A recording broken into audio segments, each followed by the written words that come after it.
시청자 여러분 안녕하십니까. 지금부터 저녁에 안보정로를 시작하겠습니다. 자, 쿠팡에서 말이죠. 이번 이제 정보 유출과 관련해서 1인당 5만 원씩을 이제 회원들에게 주겠다. 이게 오히려 그렇게 지금 발표했는데요. 더 열불이 나게 돼 있습니다. 자, 5만 원을 주는데 5만 원을 주는데요. 쿠팡을 들어가잖아요. 쿠팡 자회사 좀 하는 것들 무슨 관광사고 이런 거 별로 안 들어가잖아요. 우리가 먹고 사는 거, 예. 여기에 쓸 수 있는 돈은 딱 5천 원밖에 되지 않아요. 그래서 지금 소비다 단체도 성명을 내놓고 우리가 또다시 분노하고 있습니다. 이 약삭빠른 장사꾼. 우리 이 피해자들한테 보상을 한다는 게 아니라 저희들 어떻게 보면 매출을 더 올릴까에만, 그러니까 고가 여행상품 하려면 최소한 몇백만 원씩 들잖아요. 여기에 돈을 많이 쓸 수 있게 하는 거야. 야, 그러니까 돈 2만 원 줘 가지고 여행상품, 아니 100만 원, 200만 원, 500만 원짜리 여행상품 2만 원이 그 어디에 쓸 게 있어요? 그러니까 이제 2만 원 주고서 여행상품 500만 원짜리 드러나거나 마찬가지인 거. 이런 인간, 이거 이영훈보다 더 못된 인간이 김범석이네요. 이거 전면 보이콧 캠페인을 벌여야 된다. 이런 말씀을 드리지 않을 수 없고요. 그리고 지금 오늘 용산 첫 출근일이라고 합니다. 예, 그래서 청와대 앞에 지금 난리가 났다고 그래요. 예, 그러니까 뭐 주로 친여 단체들이지만은 투쟁의 성격은 좀 반발하는 내용도 상당합니다. 그 내용을 말씀드리도록 하겠고, 그리고 그 다음에 조선일보 칼럼인데 지금 명청 전쟁까지는 아니고 명청 권력 암투가 시작됐다, 이런 칼럼이 나오고 있어요. 예, 그런 이런 가운데 우리 이제 보수 야당에서 4개 군소 정당이 그야말로 연합을 하기로 합의를 했습니다. 그래서 고영조 변호사가 이거를 발표했어요. 이런 내용을 여러분께 전해드리도록 하겠습니다. 자, 먼저 본론에 들어가기 전에 말이죠. 예, 들어가기 전에 지금 단편 뉴스를 먼저 말씀을 드리면, 단편 뉴스 먼저 말씀을 드리면, 유승민 딸 지금 특혜 임용 의혹과 관련해서 고려대에 대한 조사가, 왜냐하면 고려대에서 경영학 박사학위를 받았거든요. 자, 그래서 이 고려대에서 지금 이 조사를 시행한다. 자, 그리고 국민신문고에다가 접수가 돼가지고 교육부가 고려대로 이동하면서 시작이 됐다고 합니다. 예. 자, 그래서 이제 요 문제가 또 들어가고요. 그 다음에 이제 김병기 원내대표의 아들이 국정원법 위반 혐의로 고발을 당했어요. 자, 그래서 이제 이 서초경찰서에 이제 이게 배당이 됐다고 합니다. 이 아들. 참 이 말이 많네요. 이거 정말 안타까운 일인데, 왜냐하면 이 아들이 이제 국정원 다니는데 해외 정상급 기빈의 한국 기업 방문 가능성을 지금 의원실한테 알려주면서 요 관련 업무를 내용을 좀 알려달라. 인도네시아 대통령 당선자가 한화생명하고 하나오션에 방문한다는 정보의 진위를 확인해달라라고 요청한 내용이 되겠는데, 이게 사실이라면요 정말 충격적인 일이 아닌가, 이렇게 생각이 되네요. 예. 그래서 이거를 말이죠. 지금 이제 이 시민 단체가 이거를 고발을 했습니다. 예. 예. 자, 그래서 요 내용, 그러니까 이제 김병기 사태도 일파만파로 커지고 있는 상황이다. 자, 이런 말씀을 드리고, 오늘 이제 이재명이가 말이죠. 넥타이도 아주 이제 통합을 상징하는 넥타이를 메고 오늘 첫 출근했는데, 각계 시민사회단체의 집회가 잇따라 열리고 있습니다. 민노총의 공공순노조, 서울지역 공공서비스 지부, 아이고 길기도 해요. 고용보장을 촉구하면서 지금 이제 청와대까지 광화문 광장에서 삼보일배를 하고 있습니다. 자, 그래서 지금 이제 계속해서 지금 이 삼보일배 하면서 지금 규탄을 좀 하고 있는 거고요. 자, 그리고요 또 대구 출입국 외국인 사무소의 이주민 단속 과정에서 숨진 베트남 이주 노동자 고 뚜안 씨의 부친이 정부 사과를 요구하면서 108배에 나섰습니다. 자, 그리고 충남 태안화력발전소에서 사망한 고 김충현 노동자 사건을 계기로 출범한 태안화력발전소 고 김충현 비정규직 노동자 사망사고 대책위원회도 농성장을 사랑채 동쪽으로 옮겨서 농성을 하고 있습니다. 자, 그래서요 여기서는요 발전소 중대재해 사망사고 위험의 외주화 중단하라, 한전 KPS 직접 고용하라, 이재명 정부가 책임져라, 이런 피켓을 들고 농성을 벌이고 있습니다. 자, 그리고요 전국 사무금융서비스 노동조합 서민금융진흥원, 여기에 지부도 김은경 한국외대 교수의 서금원장 후보 대정에 반대하면서 집회를 열고 있습니다. 그리고 민노총이 노란봉투법 시행령 폐기를 요구하는 집회도 열고 있습니다. 자, 그래서 좌우 집회 할 것 없이 주로 이제 진보 집회들이 오히려 더 많아요. 예.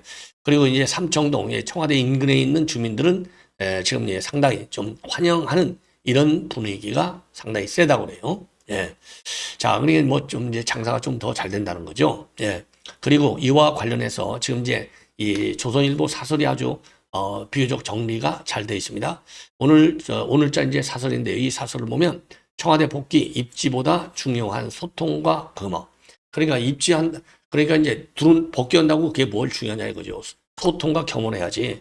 윤석열 대통령도 소통 중요한다고 용산을 가놓고서 한 개 개헌밖에 더 있냐 이렇게 비판하고 있어요. 그 이재명이도 소통과 협치를 내세우지면 이거 걱정이 앞선다는 겁니다. 이런 취지의 사설이 되겠습니다.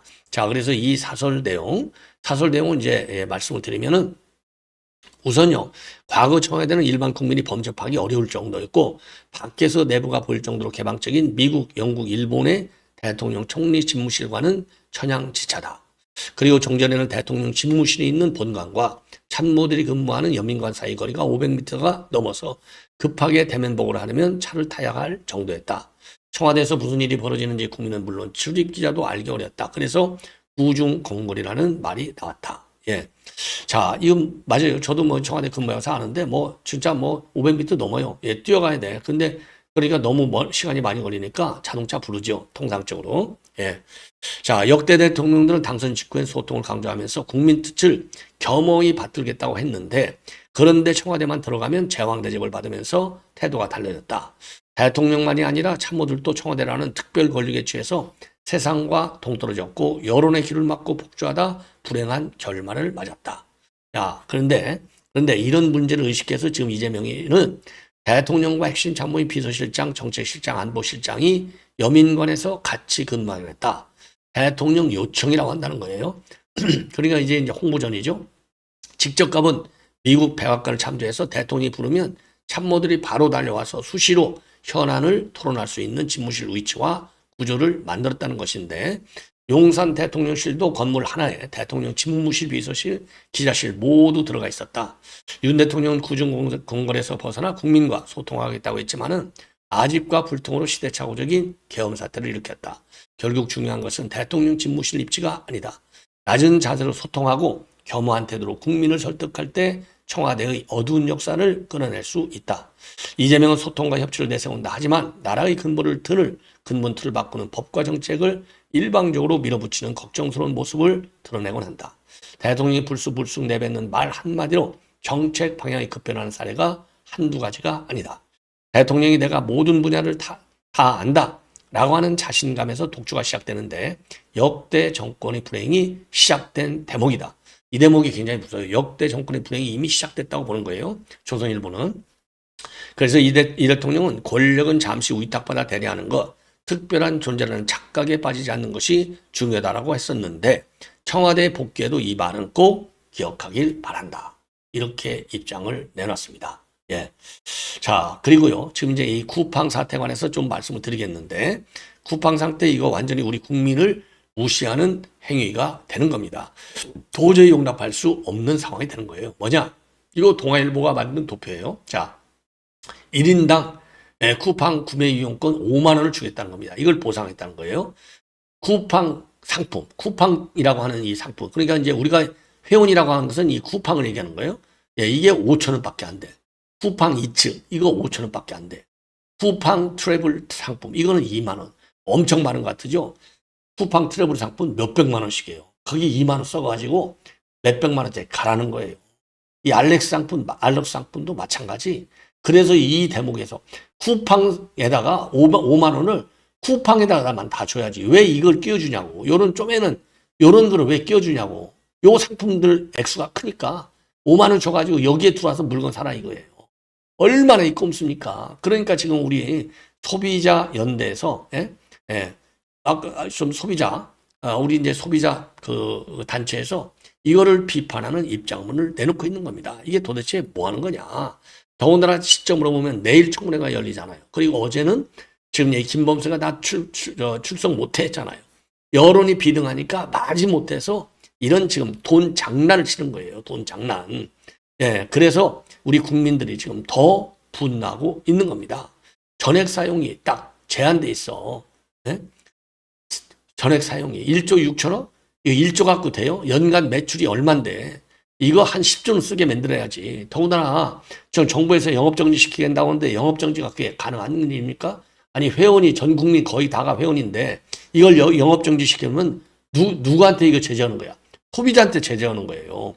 그래서 영업정지도 못 시켜. 그러면 저 과징금, 요 제재를 세게 해야 되고 보상안을 최대한 더 크게 해도 우리 국민들이 지금 이거 용서해 줄까 말까인데 이런 상술로 지금 이 액수를 내놓고 있어요. 이게 도대체 뭐 하는 거냐 이겁니다. 그래서 한국소비자단체협의회 여기에서 이건 소비자를 우롱하는 거야. 수락을 거부해. 잘했어요.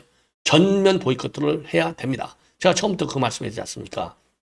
그래서 이거는 중대한 사태의 책임을 축소하고 여론부마용 이벤트로 변질시키는 것이다. 예. 그리고 전 회원 보상이라고 하는 포괄적 보상을 앞세우는 방식은 소송 분쟁에서의 법적 책임을 희석하기 위한 사전 포장에 활용될 소지가 굉장히 크다.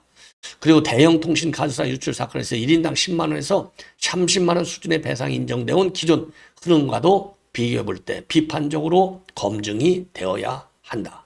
예. 자, 그리고요. 협의회는요, 정부와 국회를 향해서 쿠팡의 보상책 제안에 안주하지 말고 유출 규모, 경로에 대한 철저한 조사와 강력한 행정처분, 재발 방지 대책을 조속히 마련하라. 이렇게 촉구하고 있습니다. 자, 옳은 내용이 되겠죠. 자, 그래서 이 정도 이제 이거를 말씀을 드리고, 그 다음에요, 이 고용주 변호사, 오늘 4개 보수단체들이 지금 연대 투쟁을 하기로 했다. 자, 이렇게 지금 입장을 내놓고 있습니다. 자, 4개 단체, 요거를 한번 보여드릴게요. 자, 간단합니다. 보수 4개, 정당의 전격 연대 투쟁, 자유통일당, 자유민주당, 우리공화당, 자유와혁신, 자유혁신은 황교안, 우리공화당 조원진, 자유민주당은 고영주, 자유통일당은 전광훈 목사님이 되겠습니다. 자, 그래서 이 고영주 변호사의 직접 입장 발표 내용을 한번 들어보시죠. 귀한 자리를 만들어주신 전광훈 목사님과 통일당 관계자들께 진심으로 감사를 드립니다. 아까 이정민 차관님께서 광화문에 1000만이 모이면 우리가 이길 수 있다고 말씀하셨는데 1000만을 모으는 방법을 제가 좀 말씀을 드리겠습니다. 지난번에 6.3 대선 때 미국 선거 갑이산이 왔던 거 기억하고 계시죠? 그때 보스턴에다가 바닷물을 예를 들었습니다. 바닷물의 염도가 3.5%다. 그래서 염도가 3.5%를 유지하기 때문에 바닷물이 정화작용을 해서 썩지 않고 이렇게 유지가 될 수 있다. 그래서 우리 애국 국민들이 3.5%가 나오면은 우리가 이재명 정부를 전복할 수 있다라고 얘기를 했습니다. 제가 믿을 수가 없어서 문헌을 찾아봤습니다. 그랬더니 미국의 정치학 박사 엘리카 체노이스라는 사람이 여태까지 정부가 민중혁명의 힘으로 전복된 사례를 쭉 연구를 했더라고요. 그래서 국민의 3.5%가 적극적으로 지속적으로 모여서 항의를 하면은 그 정부가 전복된 확률이 80%였답니다. 그래서 우리 같으면은 5천만 국민으로 따지면은 3.5%면 175만입니다.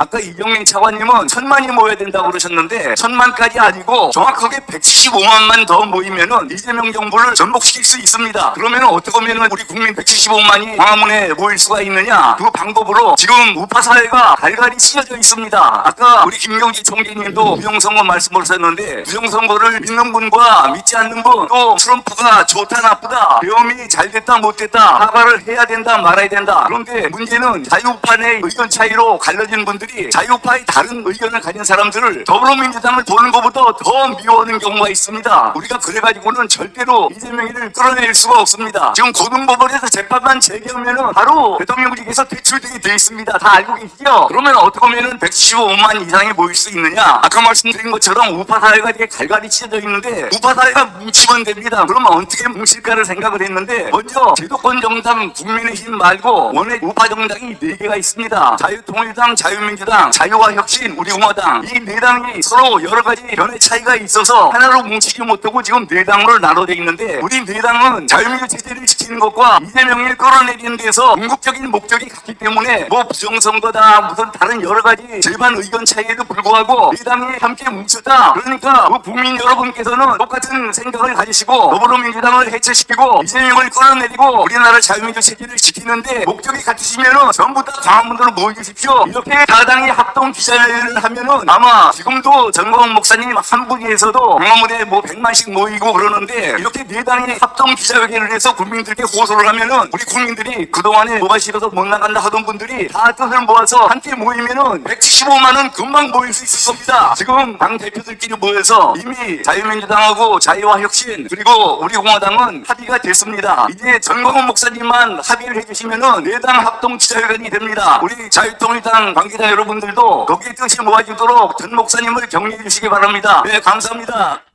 임플란트를 자, 받기 이렇게 위해 해서 지금 일단 4개 보수 정당이 투쟁을 연대하는 겁니다. 무슨 뭐 다 합당하는 게 아니라 투쟁을 연대한다. 그래서 제가 보기에는요, 지금 그 신자유연대에서 지금 30일 날 오후 2시에 의사당역 3번 앞 출구 앞에서 좀 집회를 갔습니다. 그래서 산업은행 그 민인당사, 국민인당사를 거쳐서 다시 의사당으로 돌아오는 가두 행진을 벌릴 예정으로 있어요. 자, 그래서 여기에 보면 이재명 재판 재개하라, 대장동 게이트 항소 포기 특검하라, 그리고 김현지를 특검하라, 이렇게 3개 투쟁 아이템을 선정해 놨습니다. 여기에서부터 연대추장, 이건 뭐 전당은 아니지만 신자유연대 시민단체이든 대규모 집회에 4개 정당이 가고 당연히 국민의힘은 뒤늦게지만은 무조건 연대투쟁에 동참하라. 요게 지금 우리 국민의 명령이다. 이게 민심의 명령이다. 자, 이렇게 말씀을 드리고 싶습니다. 자, 이 정도로 이제 이건 말씀을 드렸고, 그 다음에 마지막으로요, 지금 조선일보의 칼럼 하나를 말씀을 드리겠는데, 이거는 이제 기자들이 쓰는 광화문 뷰예요. 조선일보 칼럼입니다. 명청 갈등, 권력은 나누지 않는다. 자, 그래서 개따롭고 과격을 치닫는 정청래, 친명계는 지금 자기 정치한다고 불만이 고조되고 있다. 그래서 내년 8월 당대표 선거를 앞두고 벌써 시작된 여권의 권력 암투를 지금 분석하고 있습니다. 자, 그래서 요거는요, 그대로 제가 인용을 해 드리도록 하겠습니다. 자, 먼저요, 민주당이 계엄 사태로 집권한 이후에 친명, 친청 사이에서 몇 번 갈등을 불꽃이 튀었는데 명청 전쟁으로 불붙지는 않았지만은 상흔은 남겼다. 지금 민주당에서는 지방선거 출마로 공소이 된 최고위원 3자리에 대한 보궐선거가 진행 중이다. 모두 5명이 출마했는데 친명계가 3명이고 2명은 친청계다. 친명계 3명의 면면을 보면 작정하고 나왔음을 알 수 있는데 이재명의 변호인 출신 친명 원외 조직의 상임 공동대표 김민석 총리의 측근이 나섰다. 이재명 대통령 임기 초반인 지금은 대통령의 시간이다. 대선 승리의 약발이 남아있는 기간에 치러지는 큰 선거에서 여당은 대통령이 인기 얹혀가기 마련이다. 이번에는 내년 6월 전국 동시지방선거가 있다. 하지만 친명들은 정청래 대표가 자기 정치를 한다는 불만이 크다. 대통령실 인사들도 비슷한 생각을 감추지 않는다. 친명계는 지난 8월 전당대회에서 이 대통령의 핵심 참모였던 박찬대 의원을 정청래 의원의 막산대로 내세웠다. 박 의원은 민주당 의원 166명 가운데 상당수의 공개지를 받고도 패했다. 정청래의 트레이드마크는 선명성이다. 다른 말로 하면 과격하다는 얘기다. 국정운영의 완급을 조절해야 하는 새 정부로서는 부담스러운 유형의 여당 대표이다. 박찬대가 승리해 당청 관계가 매끄럽게 되길 바랐을 이 대통령의 기대가 무산된 셈이다. 전당대회에서 정 대표는 최종 61%를 확보했다. 원리당원 국민 여론조사에서 각각 66%와 60%를 얻었고 박 의원은 대의원 투표에서 53%를 얻는데 그쳤다. 대의원 투표 15%, 권리당원 55%, 국민 여론조사 30%를 반영한 걸 감안하면 정 대표의 압승이다. 대의원표는 국회의원 조직표로 불리는데 당시 대의원 한 표는 권리당은 17.5표로 계산했다. 여기에 의원들의 압도적 지지도 있었지만은 소용이 없었다. 이후 친청계는 대의원 투표에 부여했던 가중치를 폐지하는 조치, 즉 1인 1표제를 추진했다. 당원 주권 강화라는 명분을 내걸었지만은 측면계는 이를 다른 시각으로 봤다. 정 대표가 내년 8월 전당대회에서 연임에 유리한 조건을 만들려 한다는 것이다. 1인 1표제는 중하위까지 올라갔지만 정족수 미달로 부결됐다. 친명계가 움직였다는 얘기가 있다. 정 대표는 지난주 기자회견에서 1인 1표제를 다시 추진하겠다고 했다. 친청계는 몸을 낮추려 애쓴다. 이번 최고위원 보궐선거를 두고 정 대표 주변 인사는 명청 대전이 아니라 친청 대 반청 대결이다. 정청래가 제일 친명인데 명청 대전이 말이 되느냐고 한다. 정 대표는 갈라치기 하려는 일부 세력의 뜻이라며 선을 그었다. 윤 대통령은 권력을 잡자 대선 과정에서 감정에 쌓였던 이준석을 거친 방법으로 쫓아냈다. 하지만 친명계가 무대포로 정 대표를 공격할 수는 없다. 개딸로 불리는 민주당의 코어 지지층이 정청래식의 강경 노선을 요구하고 열광한다. 검찰청 폐지 속도전, 내란 전담대표 설치법과 허위조작 정보처벌법의 위헌 논란에 대해 선발이 맞지 않는다는 불만이 있지만은 대통령실이 그 법 자체를 반대하는 것도 아니다. 지방선거 2달 뒤인 내년 8월 민주당은 당대표를 다시 뽑는다. 2028년 총선 공천권이 걸린 경선이다. 무슨 수를 써서라도 정청래는 막겠다는 친명계와 밀리지 않겠다는 친청계, 양측 모두 군싸움이 예정돼 있음을 인정한다. 영청 갈등은 권력은 나누지 않는다는 법칙을 또 한 번 증명했다. 빛의 혁명으로 탄생했다는 이재명 정권에서도 암투는 계속되고 있다. 아주 중요한 칼럼입니다. 예, 권력 암투가 시작되었다고 합니다. 이 권력 암투 내용을 앞으로 계속해서 분석해 드리도록 하겠습니다. 대단히 고맙습니다.